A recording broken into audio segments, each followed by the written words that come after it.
একদিন যেন ওই মানুষটা আমাকে কষ্ট দেওয়ার জন্য কেঁদে আবার আফসোস করুক।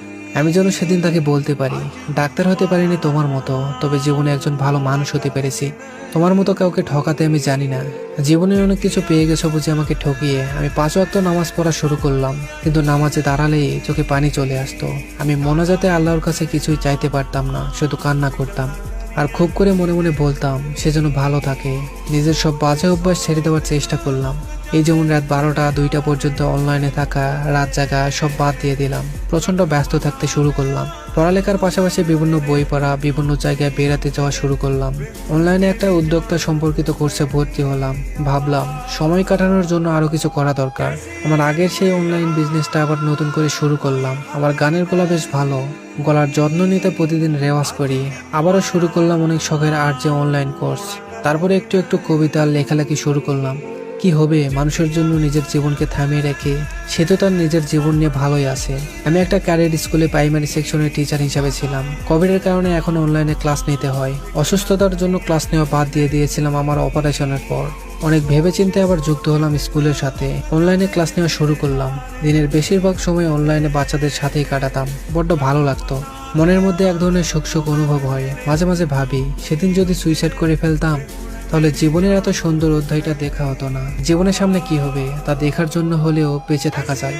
জীবন থাকলে ভালো সময় আসবে, খারাপ সময় আসবে, কিন্তু জীবন থাকাটা জরুরি। শেষ করে দিলে চলবে না। আগে আমার পাগলামের জন্য আম্মু আমাকে কতই না রুমে আটকে রেখেছে, আর এখন আম্মু বলে মাসে একবার দূরে কোথাও ঘুরতে যেতে পারিস না, বন্ধুদের সাথে আড্ডা দে, বাইরে যা। এখন মন আর ওসব চায় না। সারাদিন শুধুই ব্যস্ত থাকতে ইচ্ছে করে নিজেকে নিয়ে।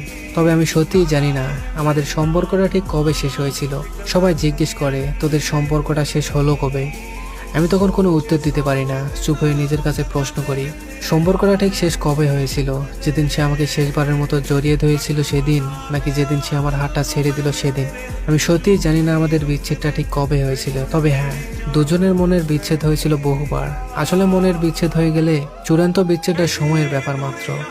এই 21 বছর বয়সে জীবনে অনেক ভাঙা করা দেখে ফেলেছি। জীবনে বেঁচে থাকার লড়াইটা একাই লড়তে হয়, এটা খুব ভালো করেই শিখে গেছি। এই পৃথিবীতে কেউ আসলে কারোর জন্য মরে যায় না। বেঁচে থাকার ইচ্ছাটাই শুধু মরে যায়, তবে কারোর জন্য কারো জীবনে থেমে থাকে না। কোনো না কোনো এক পথে জীবন চলতে থাকে। এখন আমার মাসিক আয় প্রায় 30,000 টাকা। নিজে উপার্জন করি, নিজের টাকায় চলি, স্বাধীনভাবে চলতে পারি। পরিবারে আমার সম্মান ও গ্রহণযোগ্যতা আগের চেয়ে এখন অনেক বেশি। ফ্রেন্ডরাও খুব উৎসাহ দেয়, সম্মানও করে। এখন আমার মন খারাপ খুব কমই হয়। কষ্ট পাওয়ার সময় তো পাই না। এই দিনটা কখনোই আসতো না যদি না মানুষটা আমাকে অতটা আঘাত দিয়ে চলে না যেত। আমি যে একটু একটু মন খারাপ করে বসে থাকবো কিংবা তার কথা মনে করে একটু কষ্ট পাবো, সেই সময়টুকু এখন আর আমার হয়ে ওঠে না। সবকিছুর মাঝে আমি আজ 4-5টা কবিতা ও লেখালেখি গ্রুপের মডারেটর। অনেকগুলো পেজের সাথে জড়িত হয়েছে অ্যাডমিন হিসাবে। বিভিন্ন গ্রুপে ও পেজে লেখালেখি করি। রাত হলে নিজের জীবনের গল্প একটু লিখতে বসি। নীরার জীবনের গল্প। আমি অবসর চাই না, নির্বাসন চাই না, আমি শুধুই বাঁচতে চাই। নানান কাজে নিজেকে সারাক্ষণ ভীষণ ব্যস্ত করে রাখি।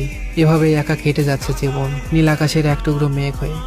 জীবন কঠিন ভাই, এতটা সহজ নয় জীবন। জীবন কারোর জন্য থেমে থাকে না, যত সময়টা থেমে যায় মাত্র।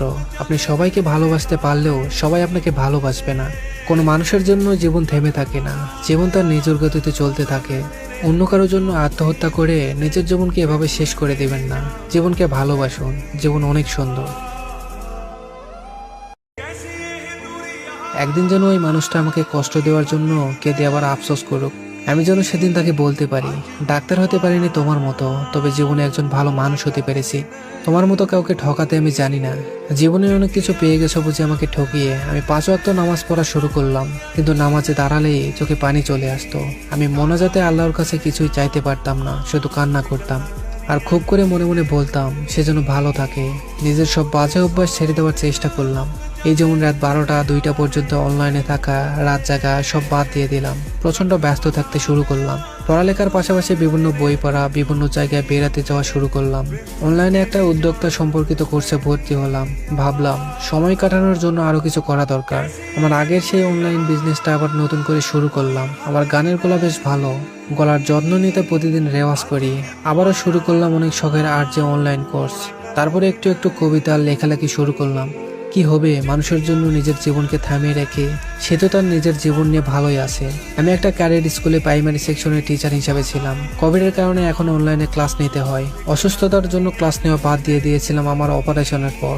অনেক ভেবেচিন্তে আবার যুক্ত হলাম স্কুলের সাথে। অনলাইনে ক্লাস নেওয়া শুরু করলাম। দিনের বেশিরভাগ সময় অনলাইনে বাচ্চাদের সাথেই কাটাতাম। বড্ড ভালো লাগতো। মনের মধ্যে এক ধরনের সুখ সুখ অনুভব হয়। মাঝে মাঝে ভাবি, সেদিন যদি সুইসাইড করে ফেলতাম তাহলে জীবনের এত সুন্দর অধ্যায়টা দেখা হতো না। জীবনের সামনে কি হবে তা দেখার জন্য হলেও বেঁচে থাকা যায়। জীবন থাকলে ভালো সময় আসবে, খারাপ সময় আসবে, কিন্তু জীবন থাকাটা জরুরি। শেষ করে দিলে চলবে না। আগে আমার পাগলামের জন্য আম্মু আমাকে কতই না রুমে আটকে রেখেছে, আর এখন আম্মু বলে মাসে একবার দূরে কোথাও